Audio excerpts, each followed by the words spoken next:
मृत्यु और पुनरुत्थान के द्वारा प्रभु यीशु प्रभु बने, मसीह बने। इसके बारे में सुंदर वर्णन हमें फिलिपियों के पत्र के अध्याय 2 वाक्य 6 से 11 तक में मिलता है। फिलिपी अध्याय 2 वाक्य 6 से 11 तक में संत पौलुस कहते हैं, इस प्रभु बनने या बनाए जाने की प्रक्रिया के बारे में संत पौलुस कहते हैं, वह ईश्वर थे और उन्हें ईश्वर की बराबरी करने का अधिकार था, लेकिन उन्होंने अपने को दास के रूप में बनाया और मनुष्य का रूप धारण करके अपने को दीनहीन बना लिया। इतना ही नहीं, मनुष्य का रूप धारण करके मरण तक, क्रूस के मरण तक वे आज्ञाकारी बने और इसलिए ईश्वर ने उन्हें महान बनाया और वह नाम प्रदान किया जो सब नामों में श्रेष्ठ है, जिससे आकाश, पृथ्वी और अधोलोक के सभी निवासी घुटने टेकें और पिता की महिमा के लिए घोषित करें कि यीशु ही प्रभु हैं। एक बहुत सुंदर वर्णन है कि यीशु कैसे प्रभु बने। यीशु ईश्वर के पुत्र थे और वे मनुष्य बने, अपने को दीन बनाए और इतना ही नहीं, एक शर्मनाक मृत्यु, एक दर्दनाक मृत्यु स्वीकार करते हुए ईश्वर की आज्ञा का पूर्णतः पालन किए। इसलिए ईश्वर ने पुनः उन्हें प्रभु बनाया, सारी सृष्टि का प्रभु, समस्त मानव जाति का प्रभु, मानव इतिहास का प्रभु, हर विश्वासी का प्रभु बनाया। हम प्रकाशना ग्रंथ के अध्याय 19 उसके वाक्य 16 में पढ़ते हैं। प्रकाशना ग्रंथ अध्याय 19 वाक्य 16 में संत यूहन्ना लिखता है यीशु के बारे में कि उनके जांघ पर और उनके वस्त्र पर लिखा हुआ था, उनका नाम, क्या नाम था? राजाओं का राजा, प्रभुओं का प्रभु। यीशु राजाओं का राजा है और प्रभुओं का प्रभु है। यीशु प्रभु है।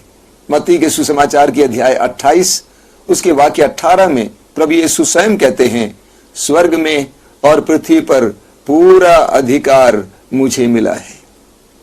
स्वर्ग में और पृथ्वी पर पूरा अधिकार मुझे मिला है। प्रकाशना ग्रंथ के अध्याय 22 उसके वाक्य 13 में हम पढ़ते हैं, प्रभु यीशु कहते हैं, अल्फा और ओमेगा, आदि और अंत मैं हूं। प्रभु यीशु अल्फा और ओमेगा हैं, आदि और अंत हैं। प्रकाशना ग्रंथ के अध्याय 1 उसके वाक्य 18 और 19 में हम पढ़ते हैं, प्रभु कहते हैं, डरो नहीं, आदि और अंत मैं हूं, जीवन का स्रोत मैं हूं। डरो नहीं, आदि और अंत मैं हूं, जीवन का स्रोत मैं हूं। देखो, मैं मर गया था, मैं अनंत काल तक जीवित रहूंगा। और संत पौलुस कहते हैं, उस यीशु को जो प्रभु के रूप में स्वीकार करता है, उस यीशु को जो ईश्वर था, मनुष्य का रूप धारण किया, हमारी मुक्ति के लिए मृत्यु को स्वीकार किया और मरने के बाद तीसरे दिन मृतकों में से जी उठा, और इस प्रकार ईश्वर के द्वारा जो संसार, समस्त सृष्टि और समस्त मानव इतिहास का जो प्रभु बनाया गया है, उसे जो प्रभु के रूप में स्वीकार करता है, उसे मुक्ति मिलेगी। लेकिन वही संत पौलुस कहते हैं कुरिन्थियों का पहला पत्र अध्याय 12 उसके वाक्य 3 में कि कोई भी पवित्र आत्मा की शक्ति के बिना यीशु को प्रभु के रूप में स्वीकार नहीं कर सकता है। कोई भी पवित्र आत्मा की शक्ति के बिना यीशु को प्रभु के रूप में स्वीकार नहीं कर सकता है।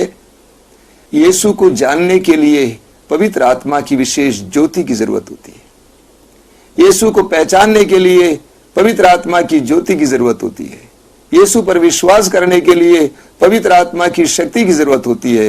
यीशु को मानने के लिए, यीशु को अपने जीवन में स्थान देने के लिए, यीशु के लिए अपने जीवन को समर्पित करने के लिए, यीशु को अपने जीवन का केंद्र बिंदु बनाने के लिए पवित्र आत्मा की शक्ति और सामर्थ्य की जरूरत होती है।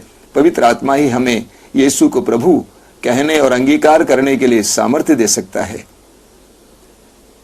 तो प्रभु यीशु के शिष्यों ने यीशु को अपना प्रभु माना, अपना परमेश्वर माना, और उस समय से प्रभु यीशु के शिष्य उस यीशु के द्वारा संचालित किए गए, नियंत्रित किए गए।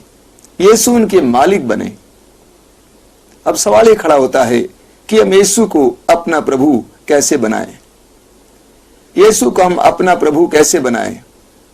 कोलोसियों का पत्र अध्याय 2 वाक्य 6 में और 7 में संत पौलुस कहते हैं, आपने ईसा मसीह को प्रभु के रूप में स्वीकार किया है, आपने ईसा मसीह को प्रभु के रूप में स्वीकार किया है, इसलिए उन्हीं से संयुक्त होकर जीवन बिताएं। उन्हीं में आपकी जड़ें गहरी हों और नींव सुदृढ़ हो। तो संत पौलुस कहते हैं कि यदि आपने यीशु मसीह को अपने प्रभु के रूप में स्वीकार किया है, तो आप यीशु मसीह से संयुक्त होकर अपना जीवन बिताएं। एक विश्वासी का जीवन यीशु मसीह से संयुक्त होकर बिताया जाता है। आगे संत पौलुस कहते हैं, उन्हीं में आपकी जड़ें गहरी हों और उन्हीं में आपकी नींव सुदृढ़ हो। हम जानते हैं एक पेड़ की मजबूती उसकी जड़ों में है। जितनी गहरी जड़ें हैं और जड़ों की जितनी अच्छी पकड़ है, उसके अनुसार वह पेड़ मजबूत रहता है। संत पौलुस कहते हैं कि हमारी जड़ें, हमारे जीवन की जड़ें प्रभु यीशु मसीह की गहराई की ओर उतर जाएं और वही हमारी मजबूती का कारण बने। उसी से हम जीवन प्राप्त करें, उसी से हम उर्वरक प्राप्त करें, उसी के सहारे हम जिएं। ठीक उसी तरह एक मकान की मजबूती उसकी नींव पर निर्भर है। इसलिए संत पौलुस कहते हैं, यदि आप चाहते हैं कि आपका जीवन रूपी मकान सुदृढ़ बने, मजबूत रहे, तो यीशु मसीह रूपी उस नींव को पक्का करें। यीशु मसीह को अपनी नींव बना दें। कोलोसियों के पत्र के अध्याय 1 वाक्य 16 में संत पौलुस इस बात को और अच्छे ढंग से प्रस्तुत करते हैं। कोलोसी अध्याय 1 वाक्य 16 में संत पौलुस कहते हैं, सब कुछ चाहे स्वर्ग में हो और पृथ्वी पर, चाहे दृश्य हो या अदृश्य, यहां तक कि स्वर्गदूतों की श्रेणियां भी उन्हीं के द्वारा और उन्हीं के लिए सृष्टि किया गया है। यानी सब कुछ उस प्रभु मसीह के लिए सृष्टि किया गया है। अर्थात संत पौलुस ये बताना चाहते हैं कि हमारे जीवन का केंद्र बिंदु यीशु मसीह बने। एक विश्वासी के जीवन का केंद्र बिंदु यीशु मसीह बने। जब तक यीशु केंद्र में है, सब कुछ सुनिश्चित और सुसंगठित है, सब कुछ सुरक्षित है, सब कुछ सुदृढ़ है। और हमारे जीवन में समस्याएं तब खड़ी हो जाती हैं, तब उभर आती हैं, जब हम उन्हें नजरअंदाज करते हैं या दरकिनार करते हैं। आप इस बात को जानें, जब एक विश्वासी के परिवार से प्रभु यीशु मसीह को दरकिनार किया जाता है, बगल किया जाता है, उस परिवार में उथल पुथल आता है, असंतुलन आ जाता है और समस्याएं खड़ी हो जाती हैं। ठीक इसी प्रकार जब एक विश्वासी के जीवन से यीशु मसीह को दरकिनार किया जाता है, बगल किया जाता है, दूर किया जाता है, उस विश्वासी के जीवन में उथल पुथल और कई प्रकार की समस्याएं आने लगती हैं। लेकिन जब तक प्रभु को केंद्र बनाया जाता है या प्रभु हमारा केंद्र है, तब तक सब कुछ सुसंगठित होगा, सुरक्षित होगा। प्रभु यीशु के शिष्यों ने यीशु को प्रभु और ईश्वर मानने के बाद यीशु को अपने जीवन का केंद्र बनाया, अपने जीवन की नींव बनाई और यीशु के वचनों के अनुसार वे जीने लगे। प्रभु का अर्थ है मालिक, प्रभु का अर्थ है नियंत्रित करने वाला, प्रभु का अर्थ है चलाने वाला। पुनर्जीवित यीशु से मिलने के बाद प्रभु यीशु के शिष्यों के लिए यीशु ही संचालित करने वाला, नियंत्रित करने वाला मालिक और प्रभु बना।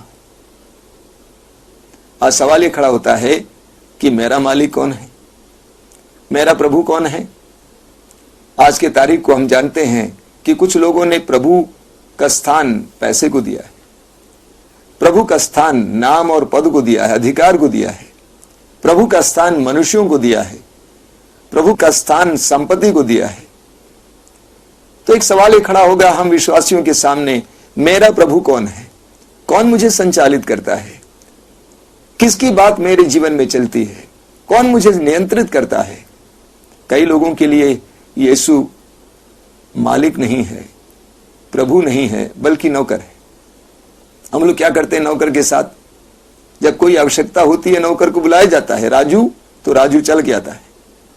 उसे कहा जाता है कि पानी ले आओ, पानी ले आता है, उसके बाद जाकर वो बाहर बैठे रहता है। कभी कभी हमारे जीवन में भी प्रभु को हमने ऐसा ही स्थान दिया है। आवश्यकताएं होती हैं तो प्रभु को पुकारा जाता है, आवश्यकताओं की पूर्ति होती है तो प्रभु को बाहर किया जाता है, दूर रखा जाता है। कहीं हमारे लिए प्रभु यीशु नौकर तो नहीं बने हैं, हमने उनको नौकर तो नहीं बनाए हैं। यीशु को हमारे जीवन का केंद्र बिंदु बनाना आवश्यक है। यीशु को हमारे जीवन का मालिक और प्रभु बनाना आवश्यक है, और इसमें हमारी मुक्ति है। संत पौलुस हमें बताना चाहते हैं कि सब कुछ उन्हीं के द्वारा और उन्हीं के लिए बनाए गए हैं। यीशु मसीह को सब कुछ का केंद्र बिंदु बनना अनिवार्य है। मेरे प्रिय मित्रों, हमारे जीवन में कई प्रकार की समस्याएं आती हैं। इसका मुख्य कारण यह है कि हमने यीशु मसीह को हमारे जीवन के केंद्र से हटा दिया है।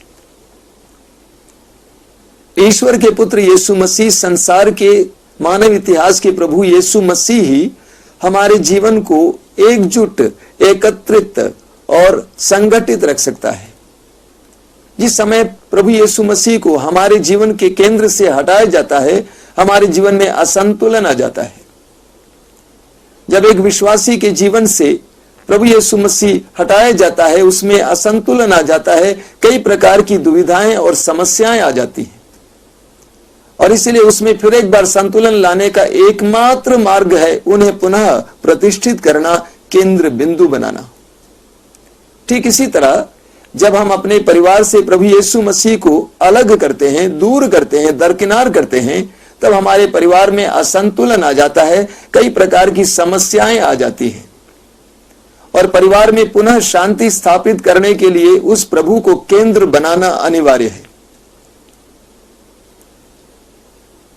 प्रभु यीशु के शिष्यों ने प्रभु यीशु मसीह को अपने जीवन का केंद्र बिंदु बनाया था, अपना सब कुछ बनाया था। प्रभु यीशु के शिष्यों के लिए यीशु ही उनके जीवन की नींव थी, उनके जीवन का केंद्र था, उनके जीवन का नियंत्रित करने वाला था, उनका मालिक था, उनका सब कुछ था। अब सवाल ही खड़ा होता है कि हमारे लिए प्रभु यीशु मसीह कौन है? हमारे जीवन के केंद्र में कौन बैठा हुआ है?